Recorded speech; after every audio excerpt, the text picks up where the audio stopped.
The United States is also working to contain a coronavirus surge. 37 out of 50 US states are reporting an increase in infections. Several governors have now halted or are backpedaling on plans to end lockdowns. Texas has made it mandatory to wear a mask in public in counties with more than 20 infections.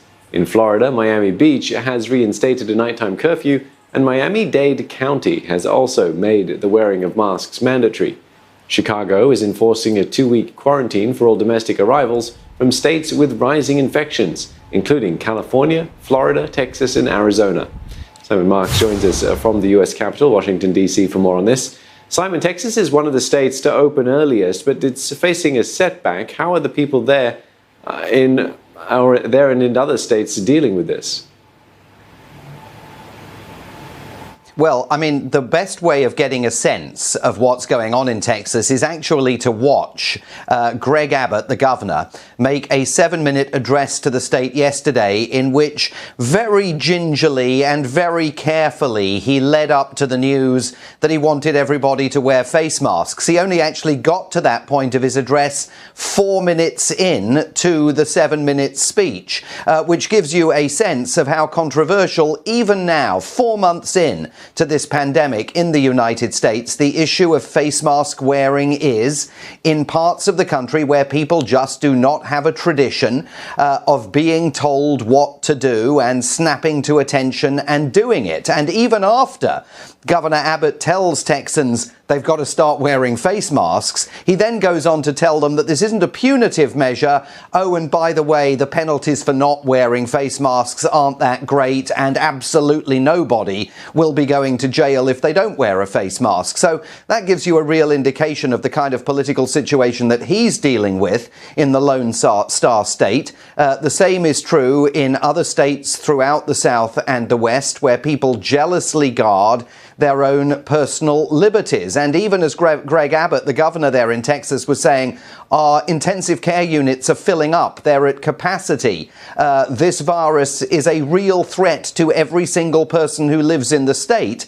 He knows that there are large numbers of Texans who simply don't believe it. They think this is just going to, as President Trump has said, and said again this week, go away. And as a result of that, this country now finds itself in the grip of record daily new cases of coronavirus infections, day after day, 52,000 of them here on Thursday alone. Simon, will this complicate things? Because tomorrow is the 4th of July, Independence Day for the United States, a day that, is celebrated with lots of merrymaking. What's going to happen with safe distancing then?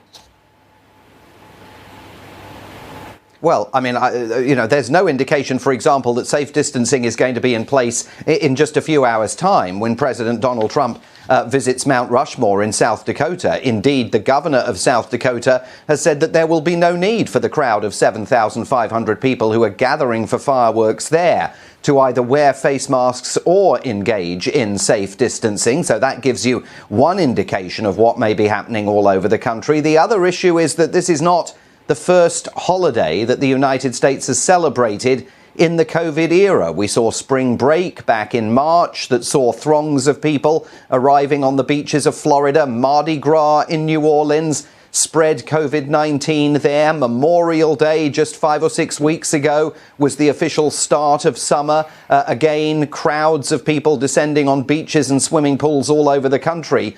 Unless Americans show uncharacteristic restraint over the next 2 or 3 days, once again, the 4th of July celebrations that are being held, muted though some of them are going to be, certainly here in Washington, D.C., there's every possibility that they will add to this uptick in COVID-19 infections that looks like it's becoming a real raging fire here.